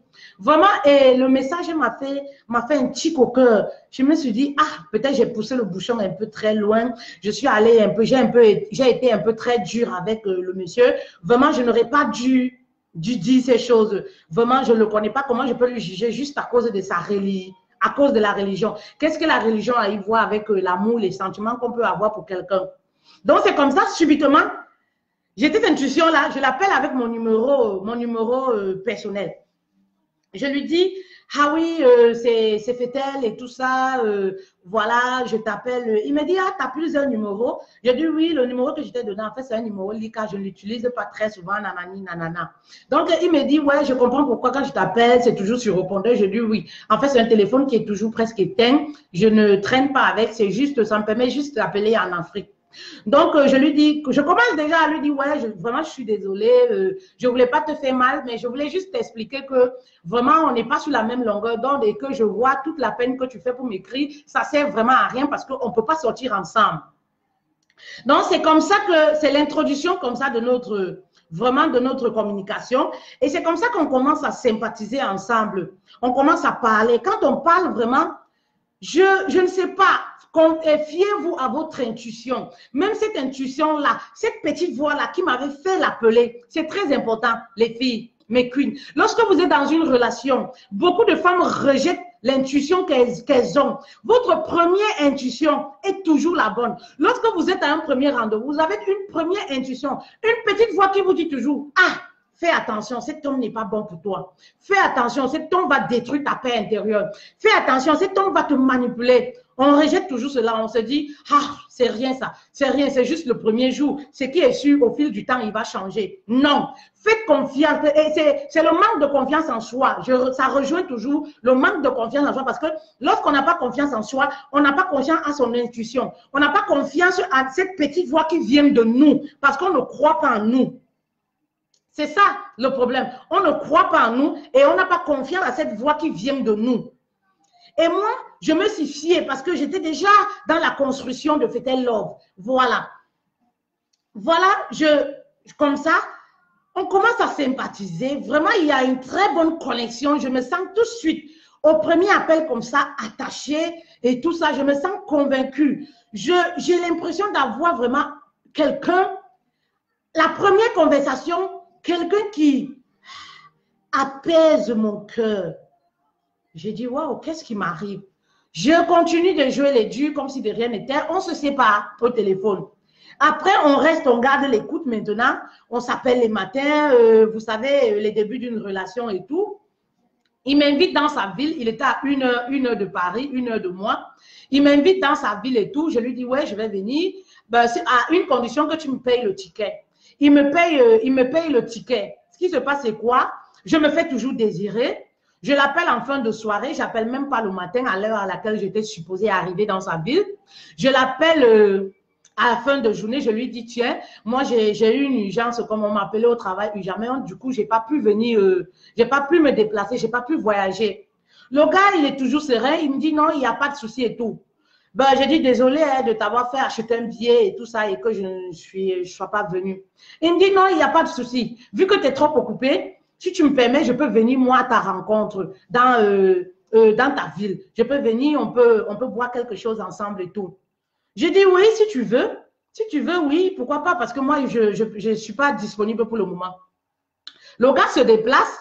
Il vient dans ma ville. Dès que je lui dis oui, il n'y a pas de souci. Le week-end, le gars me dit non, ce week-end, je suis là. Tu travailles ce week-end? Je dis non. Il me dit, il n'y a pas de souci, je viens ce week-end. Effectivement, le gars vient ce week-end. Il vient avec beaucoup de choses qui m'a gardé. J'étais dans une ville, j'étais à Ivry-Couronne, pour ceux qui connaissent, dans le 91. Il y avait devant ma maison, il y avait le centre commercial à Ivry-Couronne. Ceux qui connaissent ce centre commercial, c'est là où j'habitais. Donc, on va tout juste en face là. On va au centre commercial, comme ça, on prend un verre. Et lorsqu'on prend un verre et tout, voilà. En ce moment, je commence à me dire, on ne peut pas juger les personnes comme ça. Je commence à m'intéresser aux gars, à m'intéresser aux gars en profondeur. Et c'est là où débute comme ça notre relation. C'est là où le gars, il ne cesse de me dire, je ne sais pas pourquoi, je ne sais pas si c'est mes attitudes, je ne sais pas si c'était mon image, je ne sais pas. Il me dit, fais-moi confiance. Moi, je veux juste te rendre heureuse. Moi, je n'ai pas besoin de te connaître plus que ça, mais je crois en toi. Tu ne seras pas déçu. Ne te fie pas à la religion. On parle des cœurs, il s'agit des sentiments. Ça n'a rien à voir avec la religion. Je ne t'impose pas d'être musulmane. Je ne t'impose pas d'avoir une vie comme la mienne. Tout ce que je veux de toi, c'est que tu me donnes ton cœur. C'est que tu me donnes de découvrir la personne qui se cache derrière la femme orgueilleuse que tu es. Parce que tu es trop orgueilleuse, fait-elle. Je dis, ah bon, tu trouves que je suis trop orgueilleuse? Ben pourquoi? Il dit oui, parce qu'on t'appelle au téléphone, c'est à peine tu décroches, et même tu donnes les rendez-vous, tu n'honores pas et tout. Je sais qu'il y a une personne faible, je sais qu'il y a une personne qui a beaucoup d'amour, souvent qui se cache vers les femmes qui donnent l'apparence d'être et tout. Et moi, ça me faisait rigoler. Moi, ce que je faisais, c'est quoi? Je disais, prends-moi en photo, s'il te plaît. Et j'ai toujours ces photos-là. Il me prenait les photos et tout ça, prends-moi en photo. Moi, j'étais là, j'écoutais ça, ça me faisait rigoler. J'ai dit, ah d'accord, on verra avec le temps, on verra. Et voilà comme ça où est parti le début de notre relation. Après, je suis repartie le revoir dans sa ville. C'est comme ça, petit à petit, on a appris à se connaître. On a appris à se connaître et voilà où nous en sommes aujourd'hui. On est mariés. On est mariés aujourd'hui. Aujourd'hui, tout ceci, tout ce qu'on vit là, tout ce que je vous ai relaté aujourd'hui, c'est pour que vous puissiez comprendre qui est réellement Fatal Love. C'est pour que vous puissiez comprendre qui se cache derrière cette caméra qui vous parle au quotidien. Je ne suis pas extraordinaire, je ne suis pas supérieure à vous. Mais c'est tout simplement, je voudrais que beaucoup de vous ne tombez plus dans les erreurs que beaucoup de femmes ont commises ou que moi j'ai commises. Si je raconte, je relate comme ça, je m'ouvre à vous pour vous relater mon parcours. Oui, mes échecs sentimentaux. C'est pour que vous puissiez prendre conscience, les dames. C'est pour que vous ne puissiez plus vivre dans la vengeance. Oui, parce qu'il y a beaucoup de femmes aujourd'hui qui sont devenues des tisas. Pourquoi?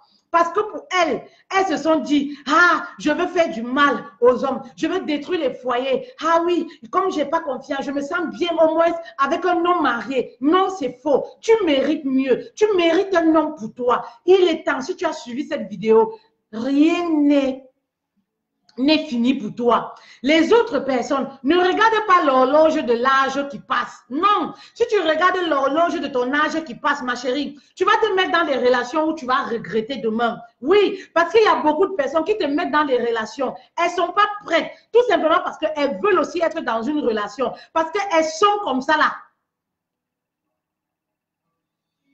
Dans le temps.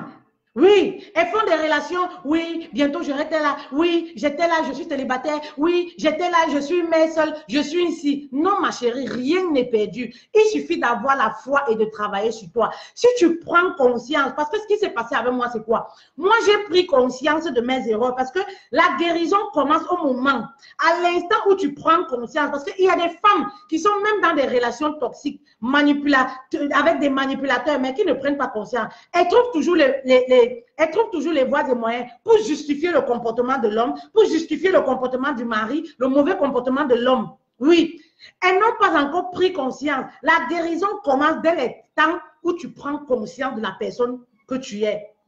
J'ai pris conscience à un moment de ma vie que j'étais une queen, que j'étais une personne extraordinaire et que ce n'était pas de ma faute si je tombais sur ces personnes-là, que je n'avais rien fait de mal, que je méritais l'amour, mais je tombais sur des personnes qui ne me méritaient pas. En fait, que ces personnes-là ne méritaient pas la queen que j'étais. J'ai pris conscience à un moment de ma vie que je méritais mieux, que j'étais une reine et je devais attirer un roi, que je devais m'abstenir pour un moment, pour attendre le roi qui devait arriver dans ma vie. J'ai pris conscience à un certain moment de ma vie. J'ai eu la foi. Voilà le message d'aujourd'hui. Voilà notre message d'aujourd'hui, les queens. La queen, c'est toi qui me regardes. Ne laisse pas brader ta couronne de queen dans ta relation sentimentale. Ne te laisse pas brader à cause du temps, à cause de l'horloge qui tourne. Oui. Ne te laisse pas brader. Demain, je parlerai de mon histoire, ce que j'ai vécu au début dans mon foyer, dans les débuts. Ça n'a pas été facile. Pour être une épouse épanouie, j'ai payé le prix. La vie n'est pas facile. La vie n'est pas rose. Non. La vie n'est pas rose. Demain, on parlera de mes échecs. Avant d'être une épouse épanouie, les échecs, les problématiques que j'ai rencontrées, ce que j'ai connu, ce que j'ai vécu dans mon foyer, on parlera de ce terme demain. Je fais tout ça pour que vous compreniez, pour que vous appreniez à me connaître et pour que vous compreniez pourquoi je fais le coaching, pourquoi je décide de donner du sourire aux personnes? Pourquoi je décide de réconcilier les couples? Pourquoi je décide de faire de l'épanouissement des relations sentimentales un métier? Oui. Demain, nous parlerons de ce thème-là. Alors, si tu vis une quelconque situation, beaucoup de femmes, il y a beaucoup de femmes qui vivent des situations bizarres, qui sont dans les relations, tu sais pas, c'est comme le film d'horreur. Oui, il y a des relations qui sont comme les films d'horreur. Mes chéris, mes queens, mes amazones, lorsque vous êtes dans une relation, ma chérie, c'est quand tu te sépares d'un ex que tu te dis, ouf, en tout cas, j'ai bien fait. Que tu comprends que tu étais en danger où tu étais.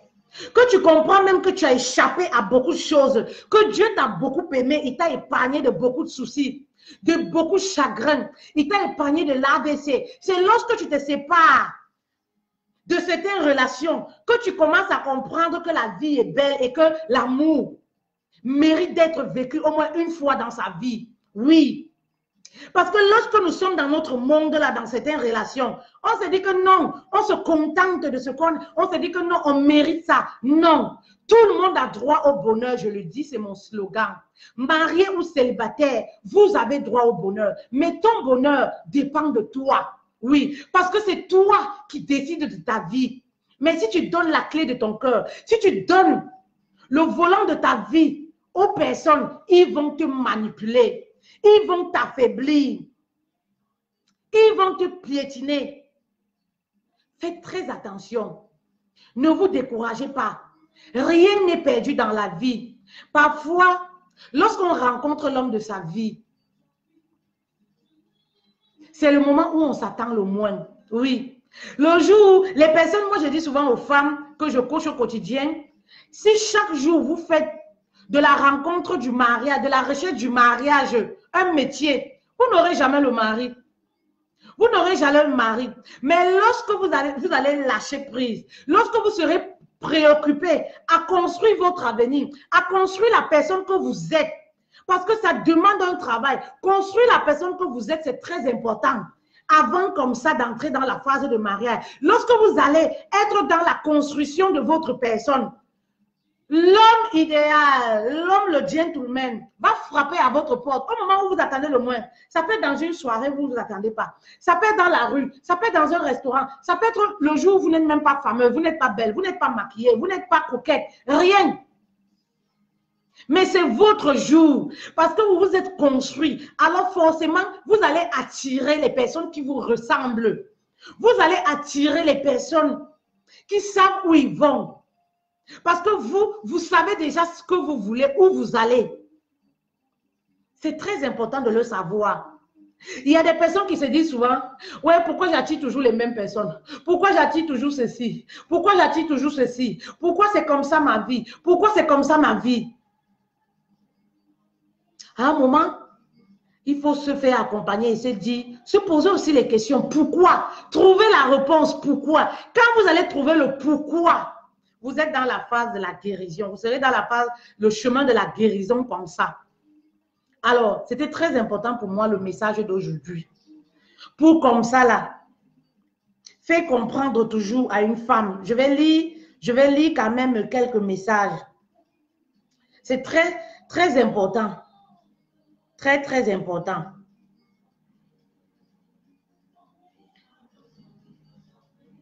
Il y a Blaise et Paul. Tu parles de Dieu, les vues diminuent, tant pis.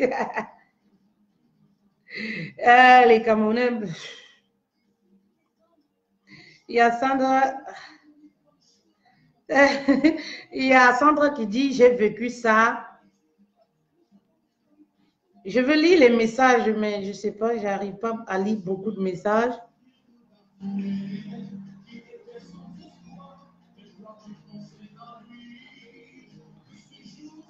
Le but c'est d'instruire les femmes. C'est ça le but. Le but, c'est d'instruire. Je veux lire les messages, mais bon, j'ai lu quand même quelques. Je ne sais pas si j'arrive vraiment. Voilà, merci à vous, merci à toutes les personnes qui m'ont suivi. Merci à vous, de votre fidélité. N'hésitez pas comme ça de partager surtout pour faire passer le message aux femmes. Ça peut sauver une vie. C'est ça le problème. Parfois, le message peut ne pas vous intéresser. Parfois, le message peut ne pas vous parler parce que peut-être c'est pas ce que vous vivez spécialement. Mais lorsque vous partagez une vidéo, lorsque vous partagez un message, ça peut aider d'autres personnes. Si vous connaissez une femme qui est découragée en ce moment, si vous connaissez une femme qui a besoin de parler, une femme qui peut se sentir consolée, une femme qui peut se sentir apaisée, envoyez à cette personne-là cette vidéo pour qu'elle se sente reconfortée, pour savoir que la vie est belle, le meilleur, le futur ne nous appartient pas. Oui. Le lendemain ne nous appartient pas. Vivons l'instant. C'est le plus important. Oui, c'est le plus important. N'hésitez pas comme ça de prendre des rendez-vous avec moi, de m'écrire par email pour avoir des rendez-vous coaching, pour être dans le groupe. Oui, dans le groupe de femmes de foyer épanouies. Oui, reconstruire votre relation amoureuse, votre foyer. C'est très important. Voilà bientôt comme ça l'année 2020. Il est temps que vous reconstruisez votre foyer. Je suis à votre service. Je suis là pour vous écouter. Je ne vous juge pas. Oui, je ne vous juge pas. Voilà, je vous fais de gros bisous. Merci beaucoup à vous. Merci, merci. Et à demain pour un nouveau thème. À demain pour un thème, pour un témoignage, pour pour les femmes mariées et célibataires aussi. Hein.